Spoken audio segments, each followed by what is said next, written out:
di Tasik Kedah berluasan 34 ekar.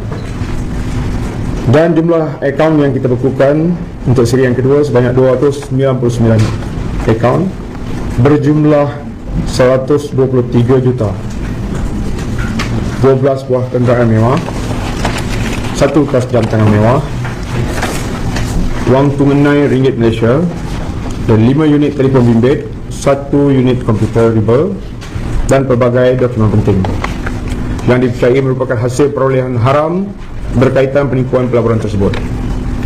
Jumlah keseluruhan pembekuan dan penyitaan. Jadi ni kan nyah. So dia buat juga live tadi. Dia terlepas cakap. Salim kunyit kongkang. Dia terlepas cakap. Saya nak korang dengar dia cakap. Sebab ingat dia orang takut dengan Salim kunyit kongkang. Sebab Salim kunyit kongkang kawan baik PMN. Itu sebab laporan polis yang saya buat sampai sekarang tak ada apa-apa. Ke atas Salim kunyit kongkang ni, ugutan jenayah yang dia buat ni kat sini. Sebab tu AMLA, mana ada siasat dia? Mana ada tangkap dia? Sebab tu SPLM, Azam Belen apa semua, mana ada siasat dia? Jadi semalam gempak dia sebab arahan. Bermakna ada endorsement lah. Ada endorsement kepada Salim kunyit ini. Jadi saya nak bagi korang dengar ni. Ni dia lepas cakap tadi. Tadilah. Dia tak upload dekat dia punya TikTok dia. Tapi bila dia buat live, adalah kutu-kutu dia tu pergi rekod. Saya nak korang dengar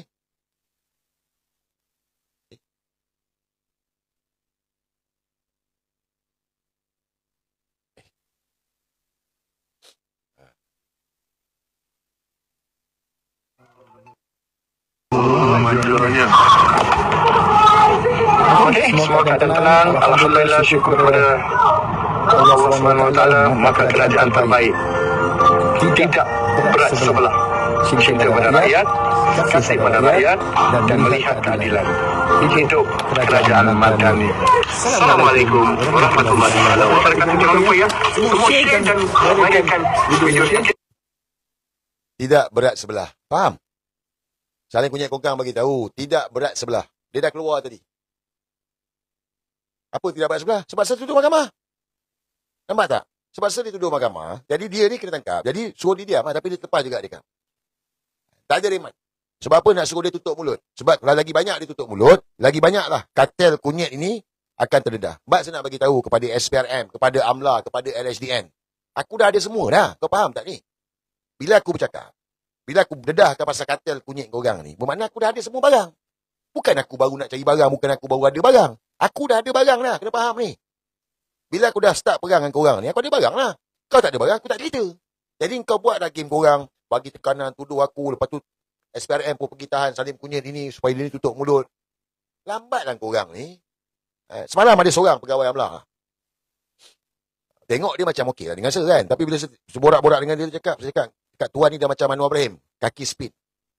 Ya, sebab dulu mula-mula saya cakap kat dia, tuan betul ke? Asbullah ni, pengarah AMLA ni, bini dia share partner dengan Salim kunyit kongkang. Dia kata mana ada, tak betul bro. Cakap betul ke tuan? Saya dengar cerita dia share partner dekat Saloma, mana ada, tak betul, tu tak betul. Bila dah dapat dokumen SSM tu, bagi dekat dia, kau tahu dia jawab apa semalam? Ni penjilat AMLA, penjilat Datuk Tobul lah ni, penjilat dia lah ni. Pegawai-pegawai ni semua pegawai-pegawai mangkuk lah kalau dia tengok ni kan. Watanabe. Mangkuk lah korang ni. Kau nak pertahankan bos kau? Salah. Mangkuk. So, dia bagi tahu, dia kata, bini dia dah lama kaya dah. Dengki dengan orang Melayu meniaga. Kita tak dengki dengan siapa nak meniaga. Yang menjadi isu sekarang ini, pengarah AMLA, isteri dia, share partner dengan Salim kunyit kongkang. Yang mana penyenayah. Dia penyenayah. Masuk penjaga banduan. Ada kes. Mengaku tokan dadah. So macam mana pengarah AMLA ni, bini dia boleh share partner dengan Salim kunyit kongkang? Kan ada konflik of interest kat situ. Itu yang kita petikaikan. Kita tak petikaikan pasal bini dia kaya, keturunan bini dia kaya ke. Itu kita tak petikaikan. Tapi, of course lah kita ni kalau nak cari share partner, saya tanya dengan korang. Kita nak berniaga dengan orang. Korang. Letak diri korang lah. Kau nak berniaga dengan orang. Kau nak jual nasi lemak pondok lah. Dekat pondok nak jual nasi lemak kat pondok. Tapi kau tak cukup modal. So kau nak cari share partner. Takkanlah kau tak tengok share partner kau ni siapa? Takkanlah kau tak tahu share partner dia ni bukannya betul ni. Mestilah ada sebab kenapa kau nak share partner dengan Salim kunyit kongkang. Jadi kat situ ada konflik of interest. Dan pengarah AMLA ni pula, dia ni kerja tangkap-tangkap orang. Scammer lah, judi lah, apalah. Tok Bul ni. Konon-konon dengan kata nak naik pengarah JSDK pula. Kencang lah kan, lobby Salim kunyit kan. So itu yang kita petikaikan. Jadi pegawai amla, pegawai bawahan Tok Bul ni, saya cakap ke dia, tuan macam Anwar Ibrahim, kaki spin. Last kali dia dah patah hujah, dia kata, Melayu dengki dengan bisnes Melayu. Nampak? Ini kata bodoh. Tak ada otak. Nama pun pegawai. Otak sembab. Ini bukan soal orang meniaga Melayu meniaga. Ini soal salim kunyit kongkang ni. Jadi, sudah ada semualah. Kita akan dedahkan satu-satu lah. Ini semua kartel kunyit, guys. Guys, kita ni orang Islam. Kita ni orang Melayu. Hari ni, Jumaat, tak tahulah wilayah. Kutubah cerita tentang halal haram. Halal dan haram. Yalah, baguslah. Kan? Cerita halal haram kepada kita, masyarakat. Tapi bagaimana pula kalau kerajaan itu, dia mencampurkan yang haram ni dengan yang halal? Macam mana tu? Bergaji kepada pejabat awam, bagi... Macam mana tu? Betul ke? Tak betul. Tak betul. Sebab itu tak betul. Saya dah bagi tahu kan, kita ni ada 2 akaun. Satu akaun halal, satu akaun haram. Akaun cukai-cukai haram, cukai arak, cukai judi semua ni masuk dalam akaun yang mana di bawah kuasa Kementerian Keuangan. Setahun ada lebih kurang 30 bilion. Cukai-cukai ni ada 30 bilion. Dia akan meningkat setiap tahun lah. Bawah kuasa penuh Menteri Keuangan. Itu sebab Anwar nak sangat Menteri Keuangan. Satu lagi, cukai lembaga hasil. Cukai lembaga hasil ni, cukai-cukai ni lah. Income tax apa semua ni. So memang daripada dulu tak campur. Mana-mana bisnes haram, apabila jalankan operasi apa semua, tak adalah nak suruh orang tu pergi bayar cukai. Apabila Anwar Ibrahim jadi Perdana Menteri, mereka dan kartel kunyit ini buat satu formula kosmetik untuk menipu korang semua bahawa Anwar ni dia melawan rasuah. Dia melawan golongan maha kaya. Dia meningkatkan pendapatan negara. Itu sebab dia kata potensi pelaburan bilion-bilion. Jadi LHDN kutipan bertambah. Daripada mana? Saya nak bagi kau orang dengar. Kau fikirlah. Kau jangan percaya apa saya cakap. Kan kalau saya cakap, kau cakap, alah, dia ni bukannya betul. Saya nak minta kau dengar. Yang ini, Anwar Ibrahim cakap dalam parlimen. Dalam parlimen dia cakap. Saya nak kau orang dengar. Di bawah Madani, Badan-Badan Pegang Kuasa, Suruhanjaya Pencegahan Rasuah Malaysia, tabik kepada mereka. Polis Diraja Malaysia, PDRM. Kementerian Perdagangan Dalam Negeri dan Kos Sara Hidup, KPDN. Jabatan Kastam Diraja Malaysia, JKDM. Dan Suruhanjaya Persaingan Malaysia, MYCC. Konsei Deputua, ambil perhatian. Kerana berapa jumlah yang kita capai, perolehi dari rampasan dan kutipan medal penalti. Rekod dalam sejarah kita dan rantau kita. Penalti yang dirampas dan kutip untuk 2023 dan 2024, maaf, 2025 mencecah hampir 15.5 bilion ringgit. Terbaru PDRM berjaya menumpaskan sindiket haram terancang di Pulau Pinang dan Pelabuhan Kelang. Demikian maksud kami. Nak kena faham itu maksudnya tata kelola dalam pemerintahan. 15 bilion yang telah lesak ke mana bertahun-tahun sekarang dapat kita rampas daripada dan untuk memberikan faedah kepada rakyat. Bayangkan berapa lama puluhan tahun dibiarkan begitu rupa. Bayangkan 2 tahun 15.5 bilion ringgit yang hanya dikutip. Untuk apa kita kenakan cukai lagi? Kalau benar kita dapat elakkan ketirisan, mengelakkan rasuah dan penyelewengan. Tidak dapat dimungkiri bahawa segala ketirisan yang telah diterbiar sekian lama kerana kurangnya tekad politik selain daripada retorik bicara, ini tindakan yang kita ambil selama ini. Alhamdulillah.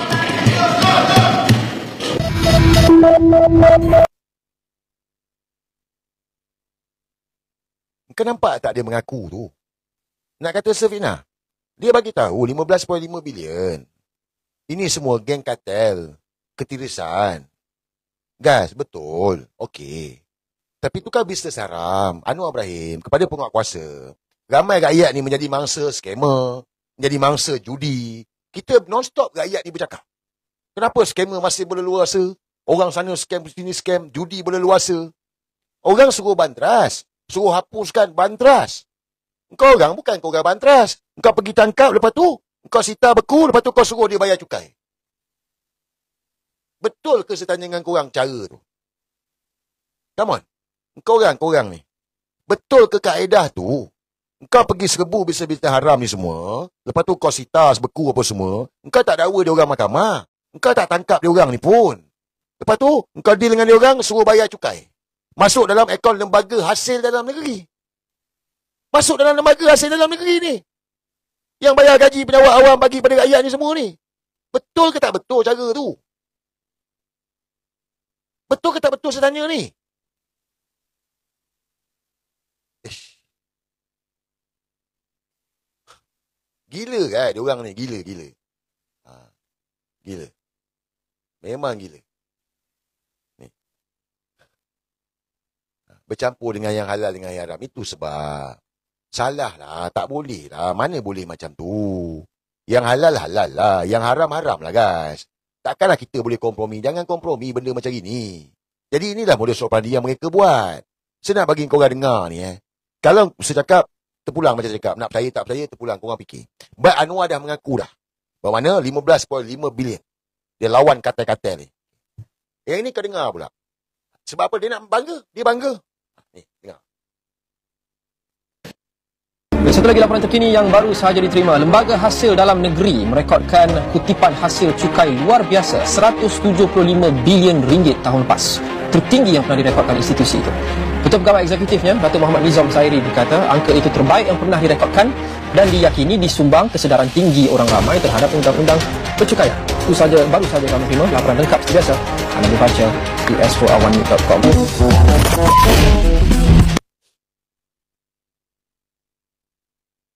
Kutipan tertinggi dalam sejarah. So media mainkan lah. Anwar bagus dapat kutipan tertinggi, tengok ramai. Guys, come on lah. Jangan percaya, fikirlah. Daripada mana duit cukai tiba-tiba melambung ni? Bisnes haram ni lah. Bisnes haram ni lah. Inilah. Halal tak boleh campur dengan haram. Jangan, tak boleh. So inilah katil kunyit ini. Kapten dia Anwar Ibrahim. Ni katil kan? Ni katil. Semua katil. Jadi, sudah dedahkan. Saya akan dedahkan dan akan terus dedahkan. Tadi kalau kau dengar tadi, dia bagi tahulah kutipan tertinggi dan Anwar bagi tahu operasi kat Pulau Pinang. Tanya dengan kau apa? Kita sama-sama kita tunjuk fakta. Kan? MBI. Kau pergi cek tengok.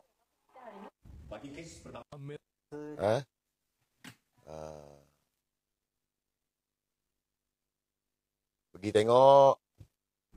Pada petang ni kita akan buat. Ni Tok Bul, pengarah AMLA. Yang mana dia ni, wife dia ni share partner dengan Salim Kunyit Kongkang. Kau dengar ni. Kita fikir sama-sama. Secara media, pernyataan media oleh Ketua Polis Negara, kejayaan tangkapan dan juga rapasan kes Op Northern Star. Dipanggil Op ni adalah special, adalah Op Northern Star. Untuk makluman semua, pasukan siasatan pengubahan wang haram iaitu AMLA, Rustia Ketua Polis Negara, Keaman, telah menjalankan 2 siri operasi Northern Star. Susulan daripada yang kita terima red notice yang diperolehi daripada Interpol berkaitan satu kes penipuan pelaburan Ponzi scheme di sebuah negara jiran yang dinamakan pelaburan MBI. So untuk makluman juga, operasi pertama telah berlangsung pada 21 Mac 25 sehingga 5 April 2025, di mana di kawasan tempat adalah di Lembah Kelang dan utara tanah air. Seramai 8 individu warga tempatan yang terdiri daripada 7 lelaki dan juga 1 perempuan berusia lingkungan 32 tahun hingga 67 tahun telah ditangkap. Semua mereka telah direman selama 1 hingga 7 hari bagi membantu siasatan yang dijalankan di bawah Seksyen 41 Amlat FA 2001 Akta 613. Antara yang ditahan adalah 1 orang usahawan yang bergelar Datuk dan 2 orang peguam juga bergelar Datuk. Susulan tangkapan tersebut, rampasan serta tindakan pembekuan di bawah Seksyen 441 Amlat FA 2021 dan telah buat penyitaan harta alih di bawah Seksyen 452 Akta yang sama telah dilaksanakan ke atas aset-aset serta harta-harta berikut. Sebanyak 638 akaun bank dan saham berjumlah 1.1 bilion telah dibekukan. 35 unit hartanah dianggarkan berjumlah 2 bilion. 10 buah kenderaan mewah,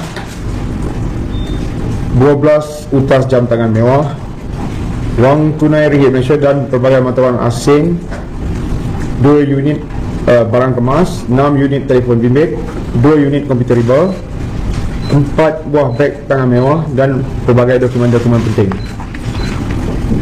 Rintitan daripada maklumat yang diperolehi daripada operasi pertama dan juga risikan-risikan yang telah kita buat, pasukan ini telah menjalankan operasi untuk seri yang kedua di sekitar Lemah Kelang dan juga di utara tanah air juga. Pada 18 hingga 21 April, pasukan telah berjaya menangkap 5 lelaki warga negara tempatan, dan di antaranya adalah seorang usahawan bergelar Tan Sri dan seorang lagi bergelar Datuk Seri. Semua mereka kini direman selama 5 hingga 6 hari bagi membantu siasatan. Tindakan pembekuan dan juga penyitaan dilaksanakan terhadap harta dan juga aset rekrut. So kita telah berjaya.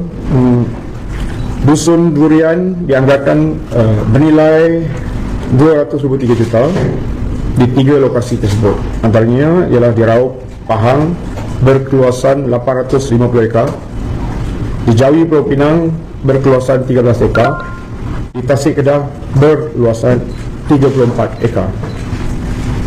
Dan jumlah akaun yang kita bekukan untuk seri yang kedua sebanyak 299 akaun berjumlah 123 juta, 12 buah kenderaan mewah, 1 tas jam tangan mewah, wang tunai ringgit Malaysia dan 5 unit telefon bimbit, 1 unit komputer riba dan pelbagai dokumen penting yang dipercayai merupakan hasil perolehan haram berkaitan penipuan pelaburan tersebut.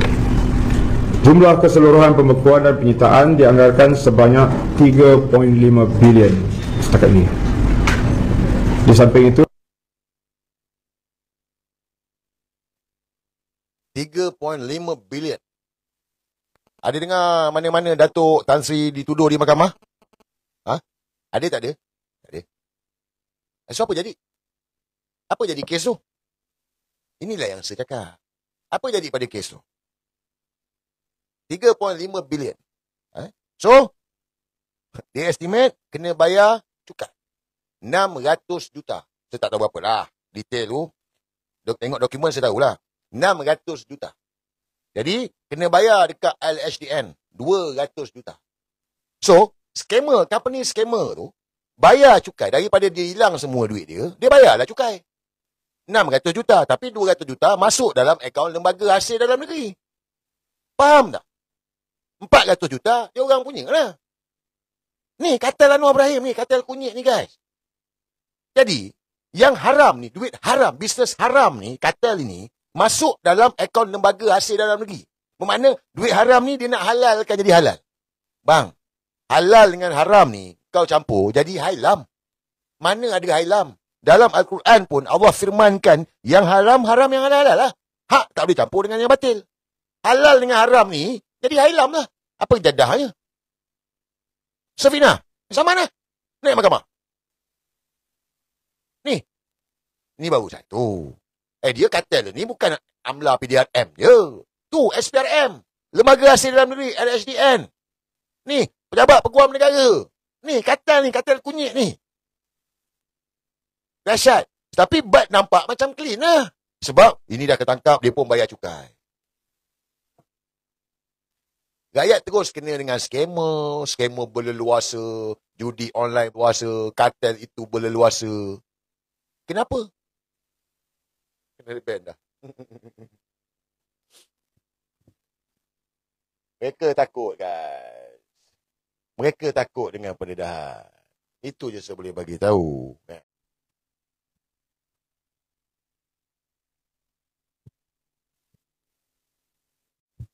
Okey, akaun TikTok baru. Banduan terhormat. Akaun TikTok baru, banduan terhormat. Ya. Cari banduan terhormat.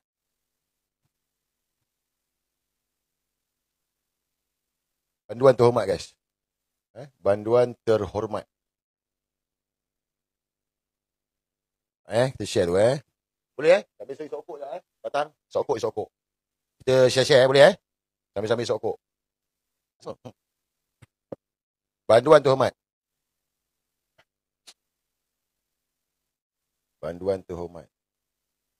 Cuba, ada? Mantap. YT tak ada. Saya tak ada YT. YT kena ban lah, semalam nak fikir-fikir lah. Buat dekat TikTok dengan muka buku je lah. Kan?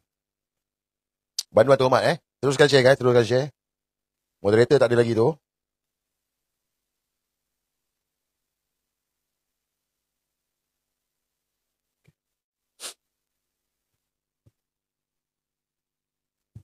Ada orang Eddie Kana pantau saya punya live lah. Alamak. Eddie Kana. Eddie Kana kalau tengok tu, kau bagi nasihat lah dekat Tok Bul. Suruh dia bertaubat bro. Kan? Dia gini ya bro. Kan? Benda-benda ni daripada dulu lagi dah ada dah. Kan? Tapi bila yang haram ni kau campurkan jadi yang halal, tak boleh lah. Itu je persoalan dia. Kita tahu bisnes haram ni daripada dulu lagi. Memanglah kita tahu benda tu sukar untuk kita bantras. Kan? Padam yang ni tumbuh yang ni, padam yang ni tumbuh yang tu. Kita faham benda tu. Bukan kita tak tahu. Betul tak? Betul tak betul dia cakap ni?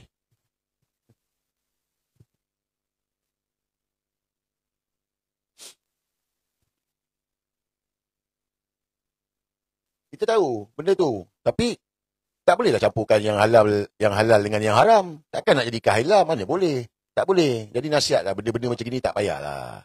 Kan? Korang nak sakau, itu korang lah. Korang jawab tak sendiri kan. Tapi bila kau buat macam gini, kau campur dengan yang haram, dengan yang halal ini, rakyat bawah dapat ni. Bayar gaji kat pejabat awam. Apa sebenarnya tu? Takkanlah tak faham kot. Allah dah firmankan dalam Al-Quran, yang hak tak boleh campur dengan yang batil. Bermakna yang haram tak boleh campur dengan yang halal. Betul? Kau setuju tak? Itu yang terbalik negara ni. Itu yang huru-hara ni. Apa? Syubhah? Ni. Tengah nak merosakkan. Dia tengah nak merosakkan masyarakat. Itu sebenarnya agenda dia. Kita ni orang Melayu ni. Saya kongsi pengalaman lah. Saya kongsi pengalaman. Saya pernah duduk dekat UK. Saya pernah duduk kat UK almost 3 bulan. 3 bulan saya duduk dekat UK. 2016. Dekat UK tu saya duduk seorang lah. Saya sewa apartmen, saya duduk seorang. 3 bulan saya duduk dekat Euston. Dekat dengan Euston Station lah. Dekat London lah, dekat town lah. Dekat London betul lah. Kan? Kalau nak pergi Camden belakang tu jalan kaki je. Kan? Berpoya-poya pun jalan kaki je. So, tempat yang saya belajar tu, adalah orang Turki, Islam apa semua kan. Tapi kalau kita keluar pergi makan, dia balon je, babe. Dia balon je. So cakap, alamak, kan? Islam. Dia balon je. Kita tak lah. Kita memang cari mampu lah macam mana pun. Kita cari halal. Sudahnya, saya masak sendiri je kat rumah. Saya beli apa, brokoli, beli apa, talapia tu, fillet fish tu, nasi apa semua, masak sendiri je. Ataupun cari kedai-kedai Pakistan, kan? Nandos. Saya akan cari benda yang halal. Sebab apa? Kita nakal. Kita je lah kat London, bang. Aku kat London, kau faham? Yelah, aku buat apa kat London tu? Berpoya-poya lah. Kau takkan Mami Onang sampai wife belok. Wife belok se. Dia belok. Nakal sangat aku ni. So, kita cari yang halal lah. Kita ni. Saya yakin korang pun sama juga. Betul tak? Kalau korang pergi, contoh pergi Bali. Kan Bali kan banyak, kalau tengok macam sedap kan. Tak punya orang Islam, orang Hindu. Kan? Tengok babi guling, mampus. Kau pergi dekat Thailand, kita akan cari yang halal. Kita orang Melayu. Saya tak tahulah orang lain Islam ni, tapi saya tengok orang Turki ni Islam. Tapi dia balus macam je. Kita tak. Memanglah kita nakal, kita Oktoberfest, semua mengaku kan. Tapi bab makan ini, kita cari yang halal. Betul tak? Korang macam tu juga. Makan sebarang asal boleh je. Saya dengan Mami Onang, kita ride motor pergi Afrika. Pergi Cape Town. Tu lah beli food apa, kembara lah, bawa makanan lah, bawa serunding lah, bawa ketupat mini lah. Pergi berhenti kan, masa tu adalah McDonald kan. Pun ambil fillet of fish. Fillet of fish tu. Cari yang halal. Haram tetap haram, halal tetap haram. Ni kita orang Melayu ni. Jadi bila berlaku perkara ni, bila saya fikir balik, dia nak rosakkan kita lah guys. Ini saya punya pendapat lah. Orang lain mungkin berbeza, saya tak pastilah. Tapi saya punya pendapat, dia nak rosakkan kita. Anak kita besok ni. Sebab bila yang haram bercampur dengan yang halal ini, kemudian dia dibagi kepada rakyat ini, masyarakat akan jadi rosak. Lepas tu dengan barang-barang makan yang mana halal dia diragui, dia akan jadi rosak. Tempoh hari DAP minta pasal tentang sijil halal. Ingat tak? Kan ada DAP bising pasal tanda sijil halal ini. Kecoh. Kenapa? Why?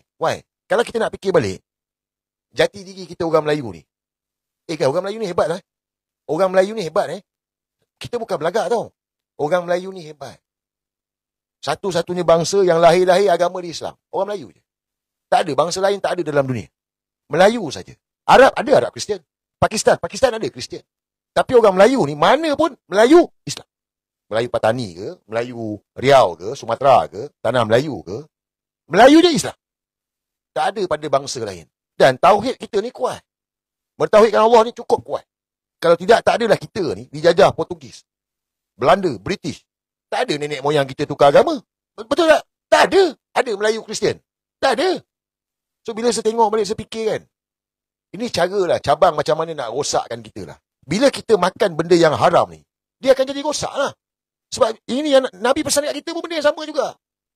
So, dia nak merosakkan masyarakat ni. Generasi yang akan datang, anak kita besok. Sorry lah, ini saya punya pendapat. Orang lain terpulang lah pada korang. But, kena jaga. Teruk-teruk kita, nakal kita pun, tapi bab halal haram ni kita jaga. Betul tak? Contohlah korang lah, adalah katalah main judi ke, kaki ekor ke kan.